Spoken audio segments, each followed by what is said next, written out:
Well, there's nothing like putting that final coat of wax on a very special project. Welcome. This is the Little Bear rocking chair. As you see, it's a small chair. It's a child's chair. And the chair has got a little bear carved into the splat back here. And the little bear is symbolic of my grandson's little bear that he carries with him all the time. I gave my grandson a little stuffed bear, a teddy bear, when he was born. He's now 2 years old, and that was the motivation for designing and building him a rocking chair. He seemed to like my big rocking chair that most of you have probably seen before, and he would push it, he'd say, rock, rock. And for years, woodworkers would ask me, why don't you design a children's rocker? And my answer was always, for what child, what size? Well, when my grandson was born, it gave me the motivation to do that.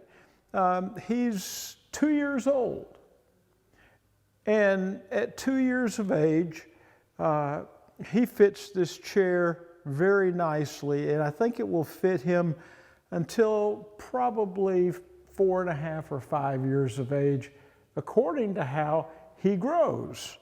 So we'll have to see about that. But that's the question, is what size? Well, I took my original plans for the rocker and I scaled them down. And so this is a scaled down version somewhat of my big rocking chair. But as you see, there are many things that have been changed. So let's go over those things that make it different and make it the same as the rocker and get you prepared to build the Little Bear rocking chair. Dig out the seat bowl because I have a special way to do it. We can do it, most of it, with the bandsaw. So we're going to start with seat board number 3 right here, and I'll show you how. All right, first thing is we need to draw a profile for the seat bowl on seat board number 3. So I'm going to start right there. And I'm going to place it here.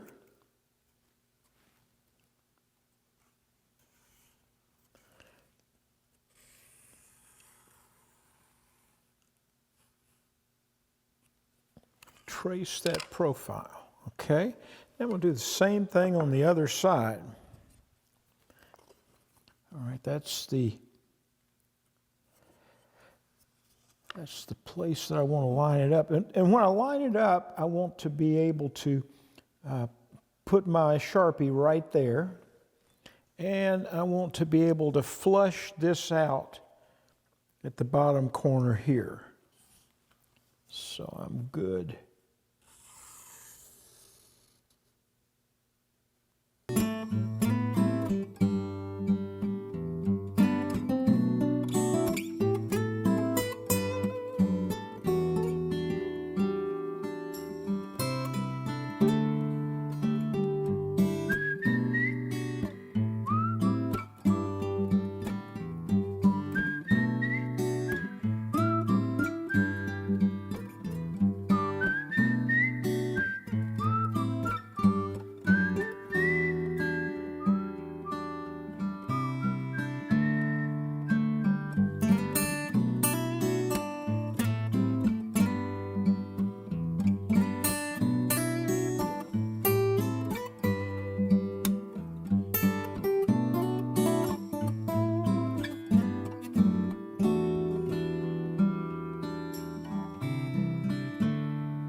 That looks real nice. I'm happy with that. A little bit of sanding with a sanding block on our tenon might help. Some work on the edges and everything here. I could scoop it out just a little bit, but that's up to you is what you decide to do with it. Now, we need to move on, build the chair again, put it all together and see what we can come up with for a headrest. All right, I've stuck the headrest on at the top of the legs with some double stick tape. A couple of things I need to do. One is I need to make sure I've got this angle right. And so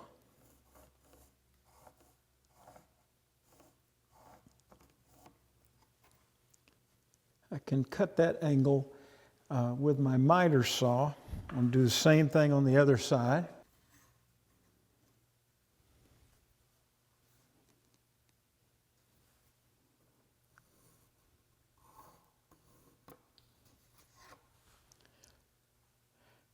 And I want to find a point that I can, so I can align a dowel, one dowel that will go in this joint and one dowel in that joint.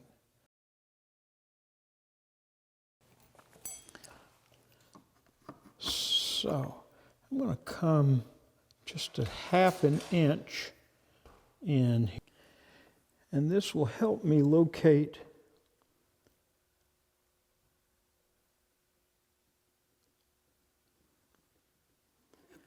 my dowel. So we'll take this off and we'll go to the miter saw and copy that angle.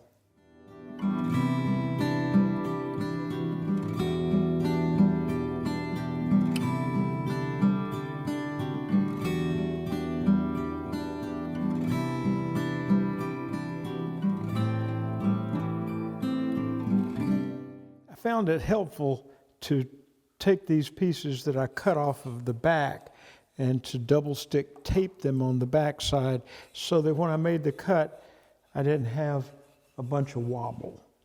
You never want that. You always want to be able to control whatever it is you're doing.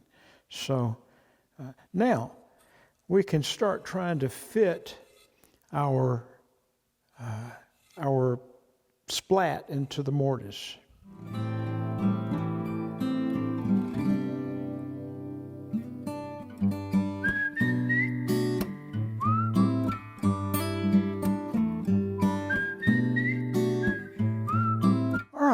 We're going to craft a set of back legs.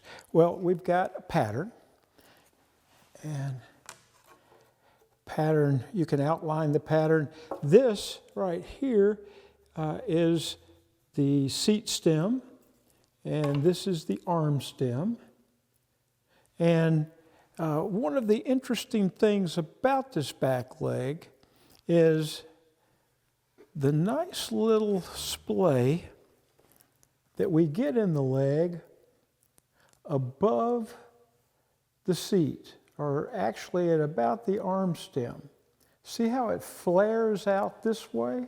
The way you get that is we're going to saw a piece after we saw the leg, and after we do the joinery, then we're going to saw a piece off from the inside, glue it on to the outside, and then we can take a few bandsaw cuts and curve it out away from the chair to give it that splay. All right. Now this is the rough shape of the leg. And of course, we'll make an X across here, find the center, and that's where the screw will go. Looks good. It's got lots of shape. All right, let's see what we've got here. Ah, yes. Nice fit. We'll go ahead, put a screw in it from back here, and we'll do some shaping, and we'll finish the other one too. It's going to be a nice looking set of arms. Can't wait. Solid sleds for this one. So you don't need a form. And we're going to add some transitions to it. The transitions kind of come from my big sculptured rocker. And it helps to dress up the fact that we have some solid sleds. The curve is, the radius is more than on the big rocker. I don't want it to rock so fast or so much because the kid might tip over or whatever. So with that in mind, we're just going to cut it out of a solid piece, or cut 2 sleds out of a solid piece. I can get this to not move around.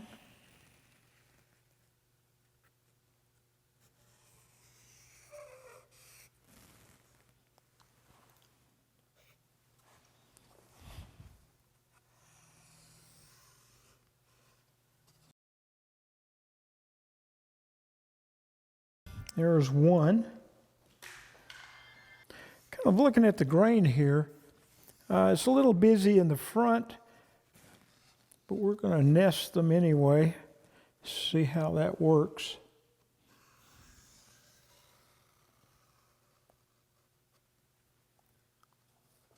Oh.